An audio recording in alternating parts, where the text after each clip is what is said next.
Episode 57۔ چند minute بعد land Rover jeep باغبان فاضل کے کشادہ گھر کے اندر پہنچ چکی تھی اور رضوان وغیرہ پھاٹک نما آہنی دروازہ اندر سے بند کر چکے تھے۔ چودھری عزیز اور اس کے دراز قد ساتھی کو جیپ سے نکالا گیا۔ دراز قد شخص کو اب میں اچھی طرح پہچان چکا تھا۔ یہ حویلی میں چودھری کا قریبی ساتھی انورہ تھا۔ انوری کی رائفل پہلے ہی لے لی گئی تھی۔ میں نے چودھری کی اچھی طرح تلاشی لی۔ اس نے اپنے کڑھائی دار کرتے کے نیچے باقاعدہ ہولسٹر لگایا ہوا تھا اور اس میں پستول موجود تھا۔ ہولسٹر اس کی کمر سے کھول لیا گیا۔ جیب میں چمڑے کا ایک تھیلا بھی تھا جس میں کاغذات وغیرہ تھے۔ انور نے حق نمک ادا کرتے ہوئے ذرا بڑبڑانے کی کوشش کی تو کرامت اور تیمور نے اسے خوب ٹھاپے لگائیں اور گوبر آلود زمین پر گرا دیا۔ میں نے ہاتھ کے اشارے سے انہیں مزید مار پٹائی سے منع کیا۔ وہ انورے کو شلوار کے نیفے سے پکڑ کر گھسیٹتے ہوئے اسی کمرے میں لے گئے جہاں زخمی اسلم کو بند کیا گیا تھا۔ اسلم کو وہاں سے نکال کر انورے کو وہاں تاڑ دیا گیا۔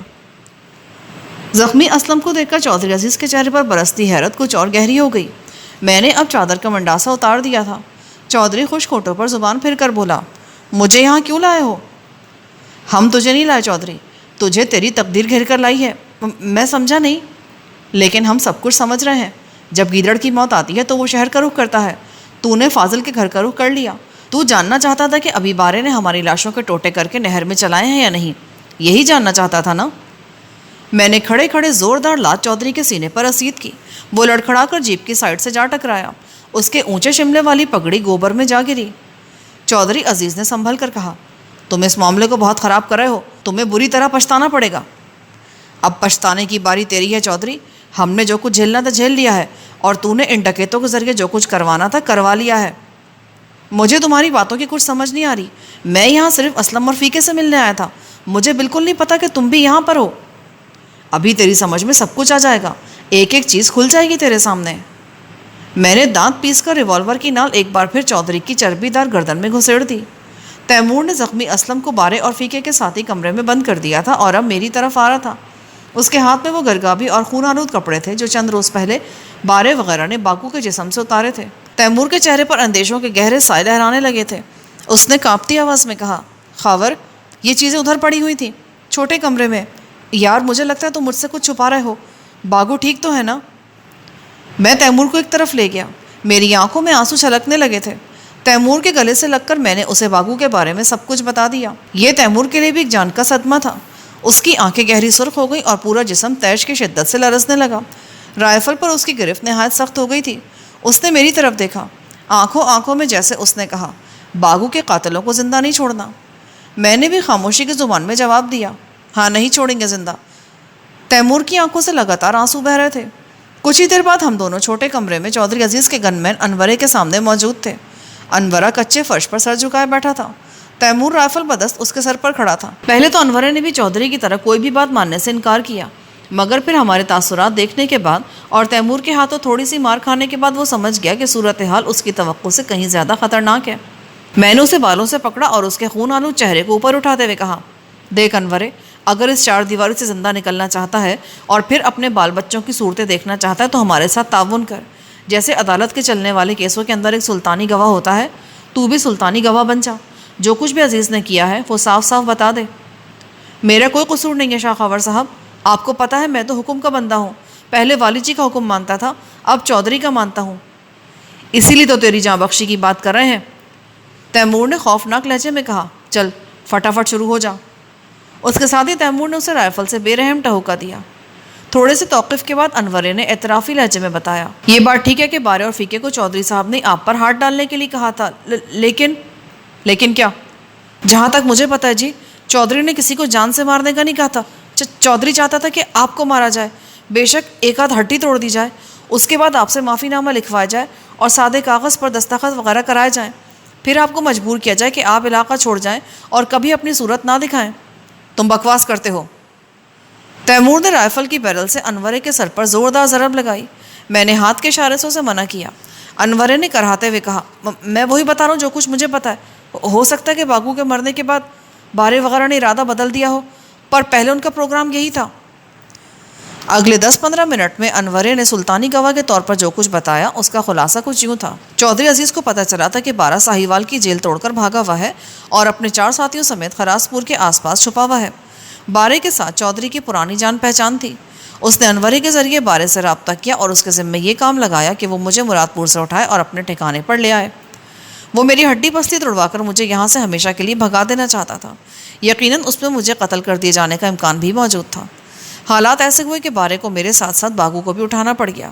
بعد ازاں باگو پر فائر کیا گیا، گولی اس کے پیٹ میں لگ گئی۔ وہ درد سے تڑپتا رہا۔ بارے اور فیکے کی منتیں کرتا رہا کہ وہ اسے اسپتال لے جائیں، لیکن ان بے رحموں نے اسی کمرے میں اسے افیم کھلا کر چاقو وغیرہ سے اس کی چیر پھاڑ کی۔ بعد میں 24 گھنٹوں کے لیے اسے تڑپنے اور سسکنے کے لیے چھوڑ دیا۔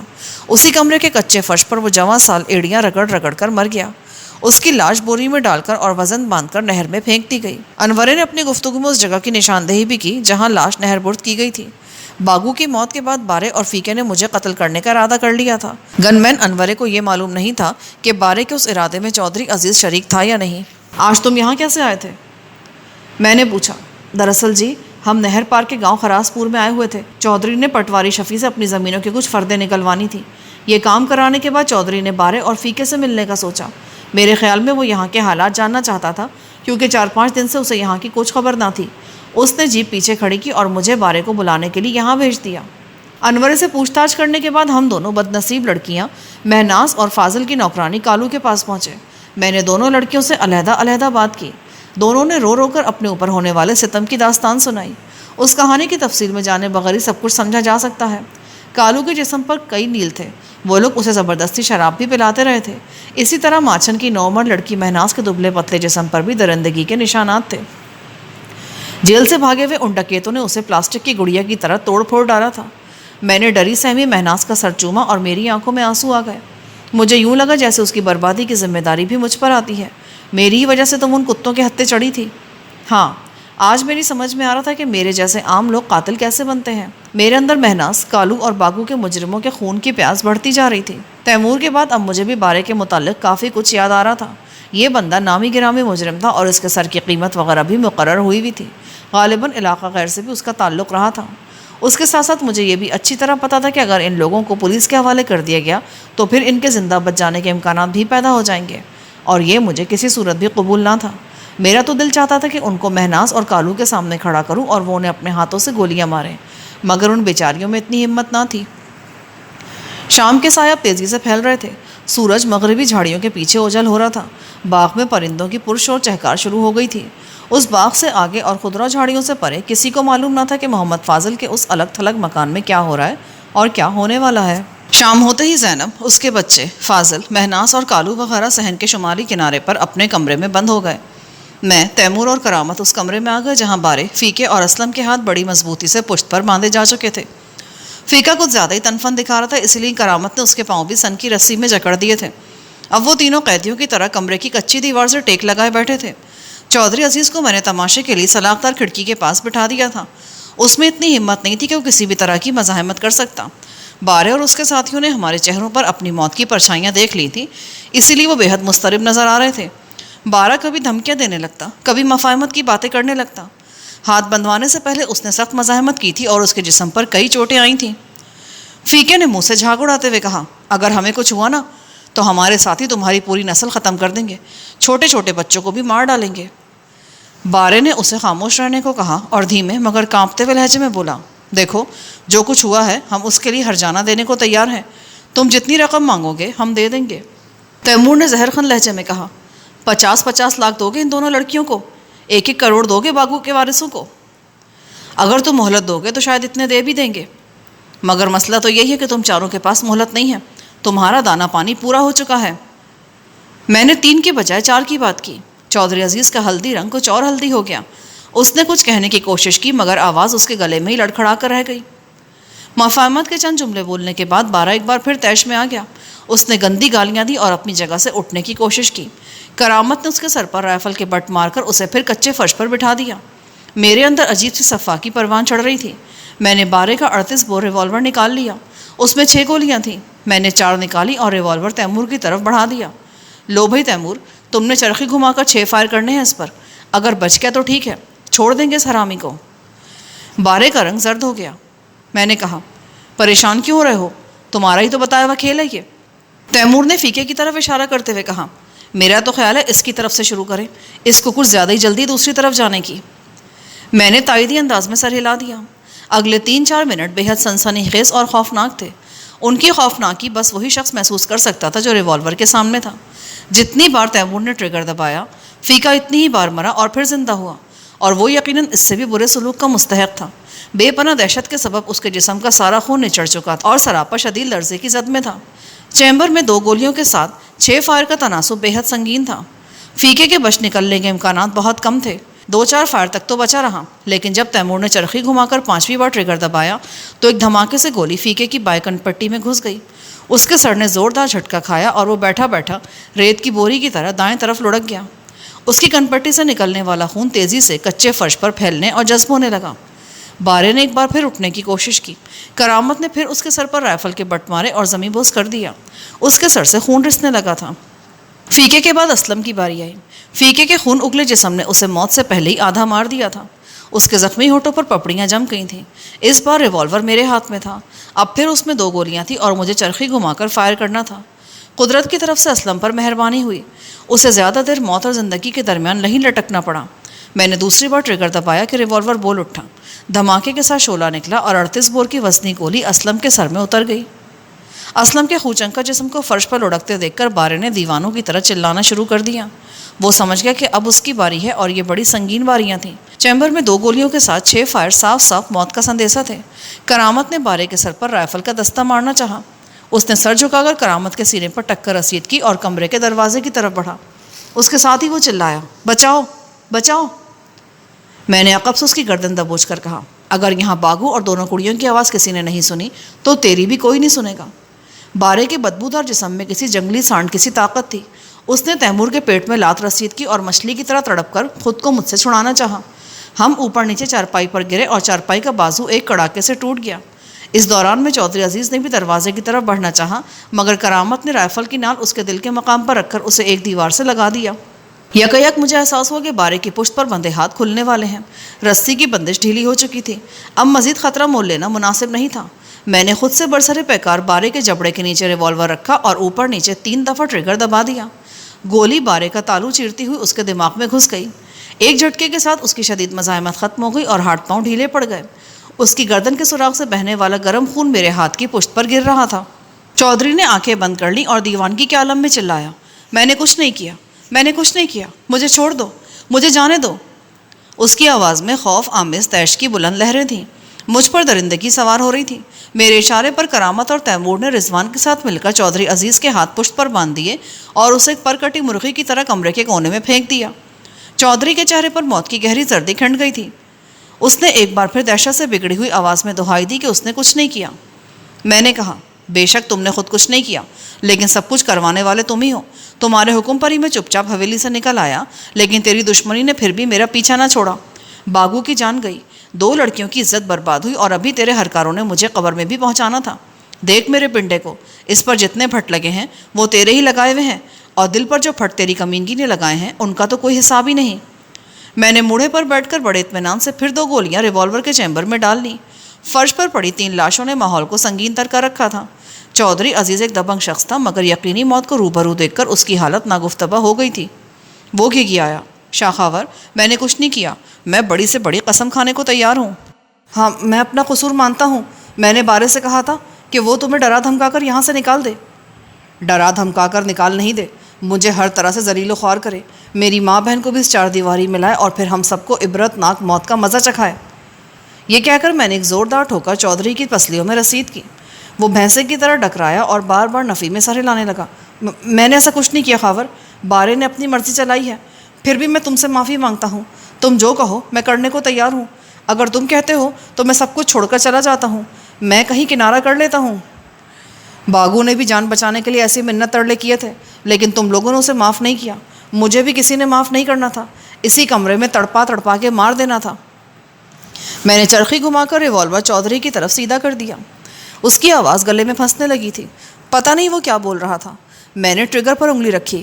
دیکھ چودھری، میں تجھے قتل نہیں کر رہا، میں تو تیرا فیصلہ تقدیر پر چھوڑ رہا ہوں۔ ریوالور کے 4 خانے تو خالی ہیں، اور یہی کھیل اس سے پہلے میرے ساتھ بھی ہو چکا ہے۔ مجھے لگتا تھا چودھری بے ہوش ہونے کے قریب ہے۔ وہ شراب کی لاتعداد بوتلوں اور عورتوں کو اپنے منہ سے لگا چکا تھا۔ ان عیاشیوں نے اسے اندر سے کھوکھلا کر رکھا تھا۔ ان لمحوں میں وہ جان بچانے کے لیے کچھ بھی کرنے کو تیار تھا۔ میرا ذہن تیزی سے سوچ رہا تھا۔ جیپ سے نکلنے والا چودھری عزیز کا بریف کیس سامنے ٹوٹی ہوئی چارپائی پر رکھا تھا۔ اس بریف کیس میں کیا ہے؟ فردے ہیں، وہ بمشکل بول پایا۔ میں نے کرامت سے کہا، یار ادھر آؤ ذرا، دیکھیں چودھری کی فردیں۔ کرامت نے رائفل نیچے رکھی اور بریف کیس میرے سامنے لا کر کھول دیا۔ پٹوار خانے میں لکھی ہوئی 7-8 فردیں دیگر کاغذات کے اوپر ہی نظر آ رہی تھیں۔ یہ کون کون سی زمینیں ہیں چودھری صاحب؟ میں نے زہریلے لہجے میں پوچھا۔ اس نے تھوک نکل کر خود کو بمشکل بولنے کے قابل کیا اور 2-3 موضوعات کے نام گنوائے۔ اس کی آواز خوف کے سبب اتنی بگڑ چکی تھی کہ بمشکل سمجھ میں آتی تھی۔ پھر اس نے کراہتے ہوئے کچھ کہا۔ سارے الفاظ تو میری سمجھ نہیں آئے، لیکن اتنا پتہ چل گیا کہ وہ لیٹرین میں جانا چاہ رہا ہے۔ میں نے کرامت اور رضوان کو اشارہ کیا۔ انہوں نے اس کے ہاتھ کھولے اور اسے سہارا دے کر اس لیٹرین میں لے گئے جو پچھلے کئی دن سے میرے زیر استعمال تھی۔ چودھری کی واپسی 8-10 منٹ بعد ہوئی۔ اس کا رنگ بدستور ہلدی تھا۔ ان لمحوں میں وہ کچھ بھی ماننے کو تیار تھا۔ چودھری کی غیر موجودگی میں نے سرسری انداز میں فردیں دیکھ لی تھیں۔ یہ راجوال کے گرد و نواح میں تقریباً 14 مربع زمین تھی۔ ان میں سے کچھ زمین شامپور اور کچھ نکوال کے ساتھ لگتی تھی۔ یہ ساری فردیں چودھری عزیز کے اپنے نام سے تھیں۔ ریوالور بدستور میرے ہاتھ میں تھا اور 3 عدد خون آلود لاشیں کمرے کے فرش پر خوفناک منظر پیش کر رہی تھیں۔ میں نے چودھری کی آنکھوں میں دیکھتے ہوئے کہا، چودھری اگر جان بچانی ہے تو پھر ایک سودا کرنا پڑے گا۔ مجھے منظور ہے، اس نے میرا فقرہ مکمل ہونے سے پہلے ہی کہہ دیا اور دیوار سے ٹیک لگا کر گہری سانسیں لینے لگا۔ اس کی آنکھیں بند تھیں۔ زینب تینوں ڈاکوؤں کی شکلیں دیکھ کر بالکل نہ ڈری، بلکہ اس کی آنکھوں میں عجیب سی تمانیت ابھر آئی۔ برآمدے میں جا کر اس نے چھوٹے سے گھونگھٹ کی اوٹ سے مجھے مخاطب کیا اور بولی، براوا تو نے ہمارے کلیجے ٹھنڈے کر دیے ہیں۔ اگر پولیس کے سامنے بیان دینے کی لوڑ ہے تو میں دوں گی۔ تم یہ پستول مجھے دے دو، میں پولیس کو بتاؤں گی کہ میں نے ان کتوں کو مارا ہے، انہوں نے میری بچیوں کو برباد کیا ہے۔ نہیں بہن، اس کی ضرورت نہیں پڑے گی۔ ان تینوں کو مار کر ہم نے کوئی قانون نہیں توڑا، قانون کی مدد کی ہے۔ ان کے باقی 2 ساتھیوں کا کیا بنا ہے؟ فاضل نے پوچھا۔ ہم نے ان کے ٹھکانے کے بارے میں پولیس کو اطلاع دے دی ہے۔ میرا خیال ہے کہ پولیس ان کے ٹھکانے تک پہنچنے والی ہوگی۔ اس کے بعد میں نے زینب، فاضل، کالو اور مہناز کو ایک جگہ بٹھایا اور انہیں بتایا کہ انہیں پولیس کے سامنے کیا بیان دینا ہے اور کس طرح دینا ہے۔ اس سارے واقعے میں نے صرف 2 تبدیلیاں کی تھیں۔ پہلی یہ کہ زینب اور فاضل وغیرہ کو بتایا تھا کہ 12 اور اس کے دونوں ساتھی 2 طرفہ فائرنگ کے دوران میں ہلاک ہوئے ہیں۔ دوسرے، اس سارے واقعے سے چودھری عزیز اور اس کے گن مین کا ذکر حذف کر دیا تھا۔ ویسے بھی زینب اور فاضل وغیرہ چودھری عزیز سے واقف نہیں تھے۔ چودھری کا کیا کرنا ہے؟ تیمور نے میرے کان میں سرگوشی کی۔ اسے جیپ پہ بٹھا اور اس کے گن مین کو بھی۔ ہم ان دونوں کو 2-4 دن کے لیے مہمان بنائیں گے۔ پر کہاں؟ ڈسکے میں۔ میرے خیال میں تیرے جگری یار کیٹو کا گھر ٹھیک رہے گا۔ جیسے تیری مرضی، لیکن یہاں احاطے میں جیپ کے ٹائروں وغیرہ کے نشان ختم کرنے ہوں گے۔ اس کی فکر نہ کرو، تیمور نے جواب دیا۔ میں نے چودھری اور گن مین انورے کو جیپ میں ہی ڈسکے روانہ کر دیا۔ میں خود فاضل کے گھر میں رکیا۔ پولیس پہنچنے والی تھی اور مجھے بہت سارے سوالوں کے جواب دینا تھے۔ میں یہ جواب اپنے ذہن میں تیار کرنے لگا۔ پولیس کی آمد سے پہلے میں نے کمرے اور برآمدے کی دیواروں پر اسلم کی سٹیکر والی بندوق سے کئی فائر کیے۔ اس کے علاوہ بھی موقع پر کئی ایک تبدیلیاں کی۔ ان تبدیلیوں سے اس بیان کو تقویت ملتی تھی کہ تینوں ڈاکو 2 طرفہ فائرنگ میں مرے ہیں۔ پولیس کی آمد کے بعد اور تفتیش سے فارغ ہونے کے بعد ہی ہم نہر پر جا سکتے تھے اور بارے کی بتائی ہوئی جگہ پر باگو کی لاش تلاش کر سکتے تھے۔ باگو کو لاش کہتے ہوئے سینے پر تیر سا لگتا ہے اور دل خون کے آنسو بہانے لگتا ہے۔ جب وہ میرے ساتھ تانگے پر سوار ہونے کے لیے گھر سے نکلا تھا تو وہاں ڈھولک بج رہی تھی۔ اب بہت جلد اس گھر میں ماتم کی صدائیں گونجنے والی تھیں۔ اس سے آگے کے واقعات کی تفصیل بیان کروں گا تو یہ روداد بہت طویل ہو جائے گی۔ میرے بچپن کے ساتھی باگو کی مست شدہ لاش نہر میں سے نکال لی گئی اور پوسٹ مارٹم کے بعد اگلے روز شام کو دفن کر دی گئی۔ تینوں مفروض ڈاکوؤں کی موت کو علاقے میں بہت سراہا گیا اور مقامی انتظامیہ کی طرف سے بھی اطمینان کا اظہار کیا گیا۔ بارے کے باقی 2 ساتھی بھی گرفتار ہوئے۔ ان کا تعلق خوشاب کے دیہی علاقے سے تھا۔ ان میں سے ایک کو پہلے ہی پھانسی کی سزا ہو چکی تھی۔ 2 ایس پی صاحبان نے اسپیشل طور پر مراد پور آ کر مجھ سے اور میرے ساتھیوں سے ملاقات کی اور وقوع کی تفصیلات حاصل کی۔ میرے خیال میں پولیس افسران کو کہیں کہیں شک تھا کہ کہانی تبدیل کی گئی ہے، لیکن 3 خطرناک مجرموں کی موت اتنی اہم کامیابی تھی کہ ان چھوٹے موٹے شکوک کو نظر انداز کر دیا گیا۔ پورے علاقے میں ان واقعات نے تہلکہ سا مچا دیا تھا۔ میرا اور تیمور کا نام ایک بار پھر ابھر کر سامنے آیا تھا۔ ایک طرف تو یہ صورتحال تھی اور دوسری طرف چودھری عزیز اور گن مین انورہ ہمارے پاس ڈسکے میں موجود تھے۔ ہم نے انہیں کیٹو کے گھر میں رکھا ہوا تھا۔ چودھری بیدام کا غلام بنا ہوا تھا، ہر بات بلا چوں چرا مان رہا تھا۔ ڈسکے پہنچتے اس نے پسرور میں اپنے چھوٹے بھائی احسان کو فون کیا اور اسے بتایا کہ وہ بالکل خیر خیریت سے ہے۔ اسے ایک ضروری کام سے فوری طور پر لاہور جانا پڑ گیا ہے، 4-5 روز لگ سکتے ہیں۔ وہ راجوال جا کر اس بات کی اطلاع دے دیں۔ اب اس بات کی کوئی فکر نہیں تھی کہ راجوال میں بے چینی پھیلے گی اور بیگم جی یا دوسرے لوگ چودھری کی تلاش شروع کرا دیں گے۔ ساجہ کیٹو پراپرٹی ڈیلنگ بھی کرتا رہا تھا اور کاغذات وغیرہ بنوانے کے کام میں تجربہ رکھتا تھا۔ میں نے اسے ساری فردیں وغیرہ دکھا دی اور اس سے کہا کہ اس زمین کے کاغذات لکھواؤں۔ 3-4 لاکھ کے تو صرف اسٹامپ پیپر لگیں گے۔ کیٹو نے اطلاع دی، کوئی بات نہیں، انتظام ہو جائے گا۔ بھائی نامہ کس کے نام لکھوانا ہے؟ بیگم بلقیس کے نام۔ کیٹو نے ہونٹ سکوڑ کر میری طرف دیکھا اور پھر گہری سانس لے کر بولا، ان کا شناختی کارڈ یا فوٹو اسٹیٹ وغیرہ ہے؟ ہاں مل جائے گا۔ کیٹو کو ساری بات سمجھانے کے بعد اب مجھے پیسے کا انتظام کرنا تھا۔ چودھری عزیز کے چرمی بیگ میں سے 30-35 ہزار روپے نکلے، لیکن مجھے زیادہ کی ضرورت تھی۔ تیمور نے پوچھا، باقی پیسے کہاں سے آئیں گے؟ چودھری عزیز سے آئیں گے اور کہاں سے آئیں گے؟ اس کے بیگ میں پسرور کے بینک کی چیک بک موجود ہے اور اللہ کے فضل سے بینک میں پیسے بھی ہیں۔ یہ چیک پر دستخط کر دے گا؟ اس نے دستخط کر دیے ہیں، اور ایک چیک پر نہیں، پوری چیک بک پر کر دیے ہیں۔ او یار، تم نے تو اسے مرید بنا لیا ہے۔ تم اچھی طرح جانتے ہو وہ میرا نہیں، اس کا مرید ہے۔ میں نے ہولسٹر میں لگے 38 بور کے وزنی ریوالور کی طرف اشارہ کرتے ہوئے کہا۔ کیٹو کے گھر میں اگلے 7-8 روز کے اندر سارے کام ہماری پلاننگ کے مطابق ہوئے۔ اسٹامپ پیپر مل گئے اور کیٹو نے 6 عدد رجسٹریاں لکھوا لی۔ میں نے ان رجسٹریز پر چودھری عزیز کے سائن انگوٹھے کروائے اور کاغذات کو محفوظ کر لیا۔ ان رجسٹریوں کی وجہ سے چودھری عزیز کی زمینوں کا قریباً 40% حصہ اس کی دسترس سے نکل گیا۔ یہ ایک بہت بڑا کام تھا، مگر یہ اس طریقے سے ہوا کہ کئی موقعوں پر مجھے خود بھی حیرت ہوئی۔ سچ کہتے ہیں کہ موت کو بہت قریب سے دیکھنا بڑے دل گردے کا کام ہوتا ہے، اور ایسے نظارے بہت سے لوگوں کو جڑوں کی گہرائی سے ہلا دیتے ہیں۔ میرے جسم پر جلنے کے زخم بتدریج مندمل ہو رہے تھے۔ پاؤں کا ورم بھی اب ٹھیک تھا۔ بارے اور اس کے ساتھیوں کی موت کی خبر اخباروں میں چھپی تھی۔ پولیس نے واقعہ اس طرح بنایا تھا کہ اس میں ان کی اپنی کارکردگی بھی شامل ہو گئی تھی۔ اس کے باوجود میری کارکردگی بھی واضح طور پر نظر آتی تھی۔ جاگیر اور ارد گرد کے علاقے کے لوگ پہلے ہی مجھ سے متاثر تھے۔ اس واقعے کے بعد اور بھی متاثر ہوئے تھے، لیکن سچی بات یہ ہے کہ مجھے کسی سے غرض نہ تھی۔ میری سوچ کا تو ہر راستہ صرف اور صرف بیگم جی کی طرف جاتا تھا۔ اگر وہ متاثر نہیں تھی تو میرے لیے اس میں کوئی خوشی کی بات نہیں تھی، اور اگر وہ متاثر تھی تو پھر میں اپنی کارکردگی پر جتنا بھی خوش ہوتا وہ کم تھا۔ مجھے نہیں پتا تھا کہ ان تک یہ ساری خبریں کس انداز میں پہنچی ہیں، اور پہنچی بھی ہیں یا نہیں۔ کس سوچ میں کھوئے ہو؟ تیمور نے مجھے ٹوکا۔ ہم دونوں کیٹو کے گھر کی بیٹھک میں تھے۔ چودھری اور گن مین ساتھ والے کمرے میں مقفل تھے۔ یہ رات کا وقت تھا۔ سوچ رہا ہوں کہ اب کیا سوچنا چاہیے۔ میرے خیال میں تو حویلی اور بیگم بلقیس کو اس وقت تمہاری سخت ضرورت ہے۔